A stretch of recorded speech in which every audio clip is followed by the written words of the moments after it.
하나님 말씀 보겠습니다. 하나님 말씀은 잠언 28장 8절 말씀입니다.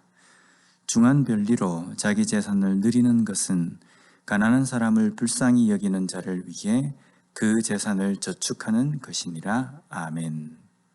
오늘 본문에 자기 재산을 누리다라는 표현이 나옵니다. 우리 그리스도인들 중에서 이런 고민을 하시는 분들이 있습니다. 돈을 많이 버는 것이 그리스도인으로서 합당하지 않는 것입니까? 라는 겁니다. 이런 고민을 하는 데는 어디에서 이 원인이 되었을까라고 우리가 생각을 좀 해봐야 합니다. 왜 그리스도인들은 부자가 되면 안 되고 또 돈을 많이 벌려고 하면 뭔가 이게 죄 짓는 것 같다라는 생각이 어디서부터 오게 되었는가라는 겁니다. 하나님께서도 그리스도인들이 부유하고 또 사업이나 이런 것에 분명히 성공하기를 원하십니다. 만약에 그렇지 않다고 한다면요, 그리스도인들은 아침에 비즈니스를 시작할 때에도 나는 오늘 절대로 많은 돈을 벌지 않을 것이다 라고 생각하며 하루를 시작해야 하고, 어떤 사업을 시작할 때에도 너무 돈이 많이 되는 것은 나는 이걸 안 해야 한다. 진정한 그리스도인의 모습은 돈이 안 되는 사업만 하는 것이다 라고 이렇게 말할 수 있다는 겁니다.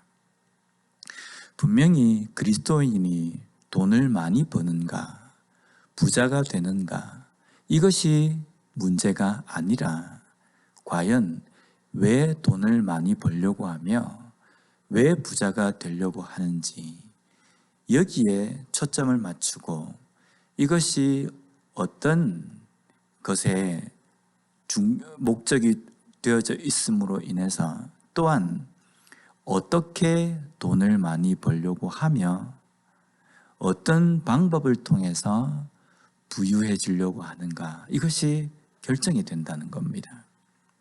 그래서 결국은 부자가 되느냐, 돈을 많이 버느냐, 이것이 중요한 것이 아니라 왜, 그리고 어떻게 부유하고 돈을 많이 벌려고 하는가, 이것이 중요하다는 겁니다. 예를 하나 들면은 강도짓을 하고 도둑질을 하는 사람이 내가 불쌍한 사람을 돕기 위해서 내가 도둑질하고 내가 강도짓을 한다, 이렇게 하는 사람은 잘 없습니다. 보통 도둑질하고 강도짓을 하는 사람은요, 자신의 빚을 갚거나 아니면 노름을 하기 위해서, 도박을 하기 위해서, 불의한 곳에 사용하기 위해서 도둑질을 해서 강도짓을 해서 물질을 모으려고 한다는 겁니다. 목적이 어디에 있느냐에 따라서 그것을 위한 수단이 결정이 된다는 겁니다. 목적이 선한 곳에 맞춰져 있다고 한다면 분명히 수단 또한 선한 그러한 방법에 초점을 두어야 한다는 겁니다. 오늘 말씀에도 보면 그 말씀을 하고 있습니다. 어떻게? 라는 말씀입니다.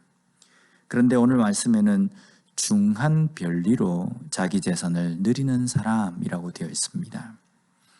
여기 중한 별리에 해당하는 원어를 보면요, 베네셰크 웨 타르비트라고 이렇게 되어 있습니다.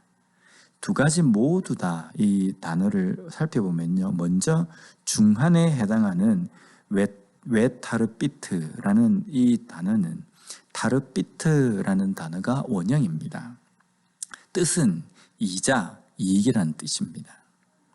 그 다음에 별리에 해당하는 단어가 베네셰크라고 되어 있는데 이것은 네셰크라는 단어가 원형입니다. 이 단어 뜻 역시도 이익, 이자라는 뜻입니다.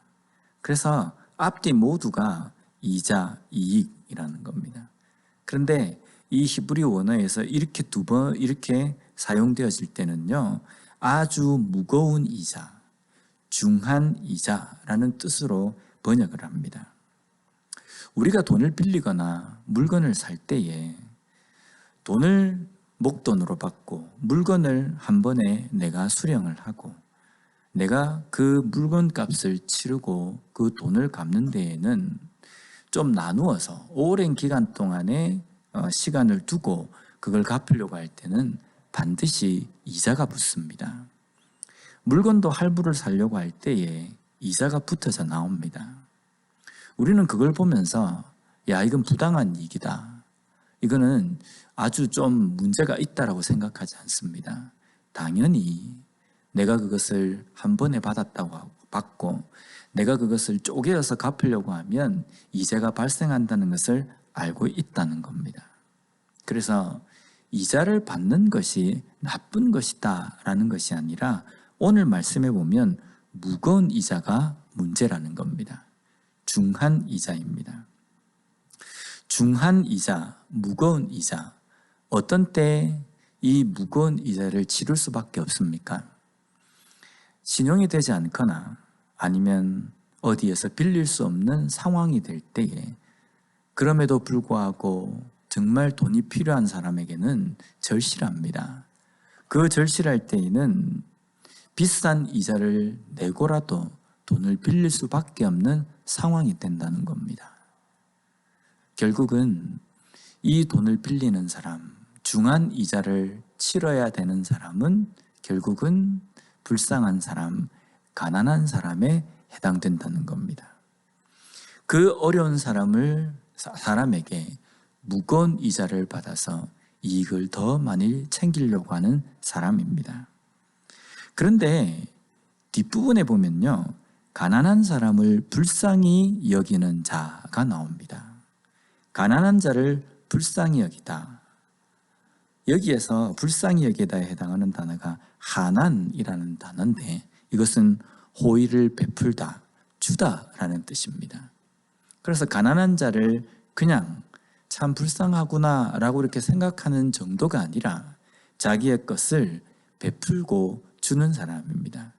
그러면 앞에 나와 있는 중한 이자로 재물을 모으려고 하는 사람과 그리고 가난한 자를 불쌍히 여긴 자는 대조가 되고 있다는 겁니다.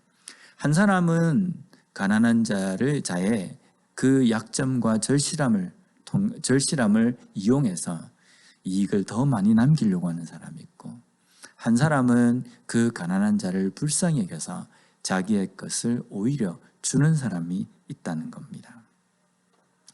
이 두 가지에 대해서 하나님은 이 가난한 사람을 이용해서 중한 이자로 재물을 모으는 사람은 오히려 가난한 자를 불쌍히 여기는 사람을 위해서 저축하는 것과 똑같다라는 의미입니다. 이것은 가난한 자를 불쌍히 여기는 사람에게 그 사람의 불이하게 챙긴 그 이자를 뺏어서 그 사람에게 주겠다라는 그 말씀이 아닙니다. 하나님께서 심판하신다라는 뜻입니다. 하나님께서 불이한 이자를 챙긴 자를 심판하실 것이라는 겁니다.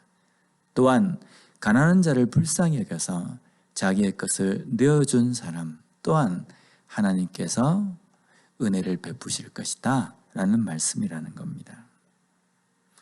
내가 이익을 얻는 것, 이것은 이 땅을 살아가면서 분명히 있어야 합니다. 내가 장사를 하는데 이익을 남기지 않고 장사를 한다는 것은요, 이것은 어떻게 보면은 어리석은 것입니다. 분명히 장사를 한다는 것은 이익을 남기기 위해서 하는 것입니다. 그러나 그리스도인은 그 이익을 남기는 과정 속에서 정당한 이익을 남기려고 해야 한다는 겁니다.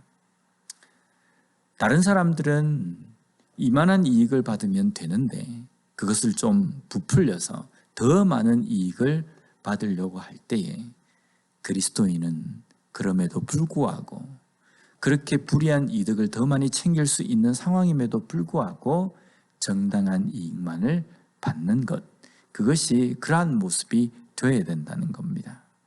내가 부당하게 더 큰 이익을, 불의의 이익을 챙기려고 할 때에 분명히 그 상황에서는 누군가는 손해를 보게 되어 있다는 겁니다.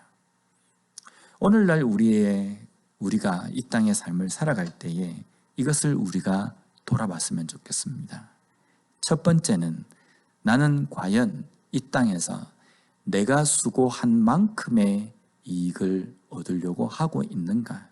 아니면 수고한 것보다 더 큰 이익, 오늘 말씀에서 이야기하는 부당한 그러한 이익을 얻으려고 욕심의 마음을 가지고 있는가라는 겁니다.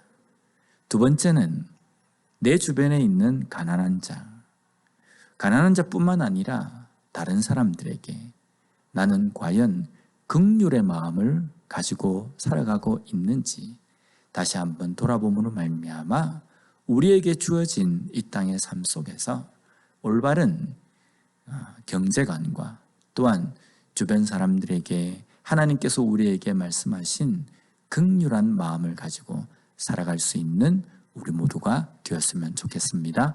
기도하겠습니다. 하나님 감사합니다. 오늘 말씀을 통해서 다시 한번 그리스도인으로서 이 땅에서 어떤 그러한 경제관을 가지고 있어야 하는지 깨닫게 해주시니 감사합니다. 또 한 가지 주변에 있는 사람들, 특별히 도움이 필요하며 오늘 말씀에서 이야기하는 가난한 자에 대해서 긍휼한 마음을 가지고 살아가고 있는지 돌아보고 하나님께서 우리에게 명령하신 대로 정당한 이익을 우리가 얻으며 또한 우리에게 주신 그 물질을 가지고 주변에 있는 사람들에게 베풀며 긍휼한 마음을 가지고 살아갈 수 있는 우리가 되게 하여 주시옵소서. 예수님 이름으로 기도드립니다. 아멘.